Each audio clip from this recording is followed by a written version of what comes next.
आदरणीय अध्यक्ष जी, सम्मानित मंच, किसान क्रांति के सरदारों, नौजवान साथियों, मेरी माताएं, बहनें, बच्चों, पुलिस प्रशासन के लोग, पत्रकार बंधु, मुद्दा इस गांव में, क्योंकि कई लोग गए इस क्षेत्र से और सबसे पहले इस क्षेत्र से जो ट्रैक्टर गए होंगे उन किसानों का फोन आया। उन्होंने कहा कि कई ट्रैक्टर यहां से है और हम आना चाहते हैं, यहां से पुलिस रास्ते में नहीं आने देती। मतलब ये पहली बार लगा कि इस क्षेत्र से ट्रैक्टर भी आंदोलनों में हिस्सा ले रहे थे। ये पूरे देश का मसला है। इसको पहले बांटा गया पंजाब हरियाणा में, फिर इसको बांटा गया उत्तर प्रदेश राजस्थान के कुछ सीमाओं में, फिर इसे कहा कि ये तो सरदारों का आंदोलन है, फिर कहा कि एक बिरादरी का आंदोलन है। 8-10 टुकड़ों में इस आंदोलन को बांटने की कोशिश करेंगे।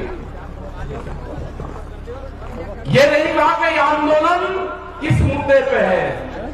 सरकार से 12 बार बातचीत हुई, 12 दौर की वार्ता। हमने कहा कि जो 3 काले कानून हैं इनको वापसी ले लो। किसानों से आपने नहीं पूछा। गोदाम, बड़े बड़े गोदाम पहले बन गए और कानून बाद में बने हैं देश में, इसलिए व्यापारियों के कहने से उनके हितों का साधने के लिए कानून बने हैं। हमने कहा कि एमएसपी पे कानून नहीं है। आज भी राजस्थान के बहुत लोग, जब हम भरतपुर से आ रहे थे, ट्रैक्टर टोलियों में अपने परिवार के साथ में आप ही के क्षेत्र के लोग जा रहे थे, जाते हुए हमने उनको रोका।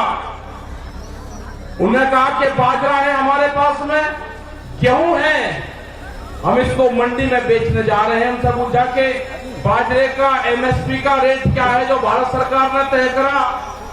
उन्होंने कहा कि हमको नहीं पता क्या रेट है। मतलब आज भी देश में ये हालात है कि किसान को सरकारी रेट का नहीं पता। मंडियों में उसकी बोली लगती है। जो किसान अपने घर से अनाज लेकर चला गया, व्यापारी उसकी बोली लगाएगा, उसको उसकी कीमत का नहीं पता कि क्या मिलेगा। बाजरे का 2100 रुपए का भाव है। हमने कहा कि आपको कहना कि जो सरकारी रेट है उससे कम पे मैं खरीद नहीं करूंगा, आप वहीं पे बैठ जाना। वो 1100 से 1200 रुपए में बाजरे को बेच पाएगा किसान, 1400 और 1500 रुपए में गेहूं को बेच पाएगा। जब उसकी फसल 1 महीने बाद में उसकी फसल आ जाएगी, उसके घर में अनाज रखा है, उसको बेचने गया है। लड़ाई यही है, लड़ाई किसी जाति की नहीं है। लड़ाई है कि एमएसपी पे कानून बने। मिनिमम सपोर्ट प्राइस जो है 1975 रुपए से कम पे गेहूं का भाव नामित हो।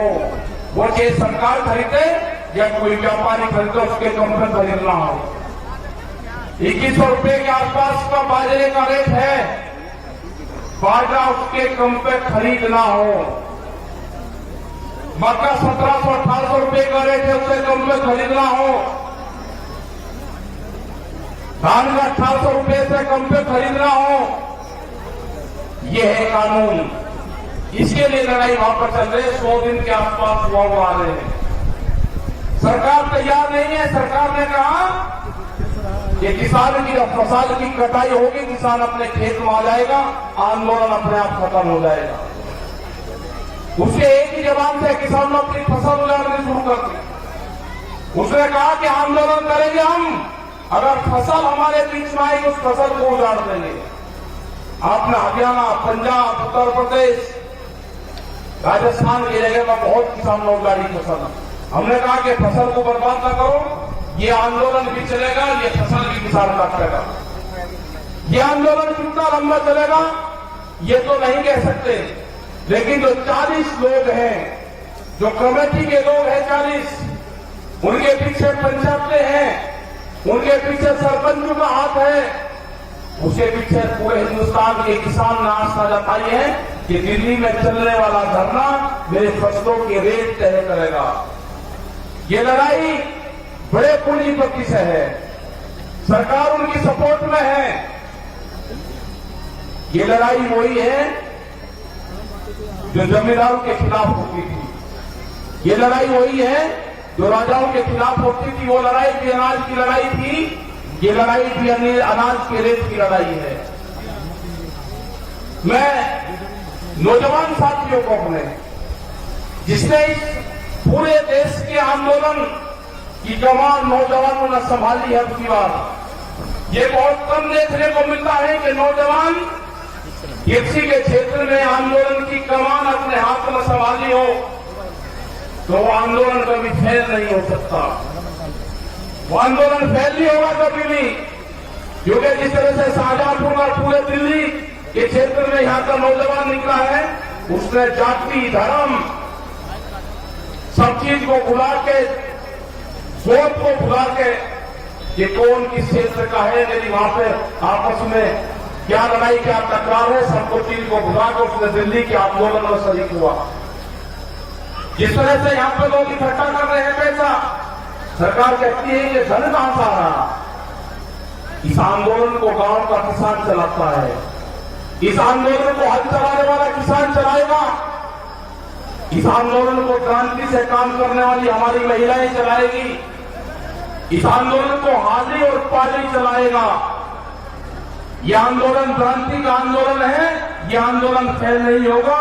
एग्रीकल्चर जो कृषि में काम आने औजार वाले जो है, इस आंदोलन को वही लोग चलाएंगे जो अपने खेतों में हाथ से काम करते हैं। कोई नहीं गया घर वहां से। यहां पर बच्चे राजा राम जी मेहती है, यहाँ पे योगेश सिंह जोगिंदर जी, अमराराम जी, जो आपके शाहजहांपुर बॉर्डर को तुम मुख से देखते हैं। आप 200-200 किलोमीटर से यहां से जाते हो आप, और दिल्ली को खौफ नहीं अभी। कई लाख आदमी दिल्ली के चारों तरफ को है, और दिल्ली फिर कान खोल कर सुन ले, ये ट्रैक्टर भी वही है, ये किसान भी वही है। आप ज्यादा तानाशाही दिखाओगे, ये किसान अब की बार में ज्यादा तादाद में दिल्ली में जाएगा, ज्यादा तादाद में किसान जाएगा। यहां की फसल कट जाएगी हमारी 1 महीने में। ये कह रहे कि किसान ट्रैक्टर पर नहीं आएगा दिल्ली, ये किसान दिल्ली ट्रैक्टर से ही आएगा। जब इसको दिल्ली कोच करेंगे, ये किसान अपना ताम झाम लेकर आएगा। हर क्रांति होगी देश में। खेत में चलने वाला हर औजार वो साथ लेकर आएगा। जब जब भी बड़ी बड़ी लड़ाइयां हुई, उसको साथ लेकर चला है। वो जानते हैं कौन सा क्षेत्र है। ये बेहद क्रांतिकारियों का क्षेत्र राजस्थान। बड़ी बड़ी लड़ाइयां यहां पर लड़ी गई, ये किसान पीछे नहीं हटेगा। जो मेरा नौजवान साथी है वो पीछे नहीं हटेगा। अपने खेत की मिट्टी को जब दिवाली होली अब आएगी, दुल्हनी आएगी, रंग नहीं लगाना आपकी बार। अपने गांव की खेत की मिट्टी अपने शरीर पे लगा लेना, उससे अपने शरीर को टच करवा लेना अपने खेत की मिट्टी से। जब आप दिल्ली लड़ने जाओगे आपकी बार, अपने खेत की मिट्टी अपने साथ लेकर जाना। हो सकता है कि वहां से आपका गांव आपके याद आए। जब मिट्टी आपके साथ में रहेगी तो गांव याद नहीं आएगा आपके। अपने खेत की मिट्टी अपने पूजा स्थान पर रखो। अगर ये आंदोलन में किसान फेल हुआ तो 20 साल में आपकी जमीनें नहीं बचेगी, इतना कर्जा किसानों के ऊपर आ जाएगा। सब लुटेरे आगे हैं, इन लुटेरों का मुकाबला होगा जेली और सांगों से, जो खेत में भूख हटाने के काम आते हैं। ये लुटेरे हैं, देश को लूटने आए हैं, इनका मुकाबला होगा, इनसे लड़ना पड़ेगा। पूरा दिल्ली को चारों तरफ से किसानों ने घेर रखा है। लड़ाई कितनी लंबी चलेगी ये तो नहीं कह सकते, लेकिन लड़ाई चलेगी, किसान जीतेगा। किसान हार कर दिल्ली से नहीं आएगा वापसी। सरकार कान खोल कर सुन रही, दिल्ली की सरकार। न किसान कायम आएगा, न किसान वापसी आएगा। जब तक एमएसपी पे कानून नहीं बनेगा, 3 भी वापसी नहीं होंगे। और भी बहुत से भी लेकर आ रहे हैं। जब तक किसान वापसी नहीं होगा,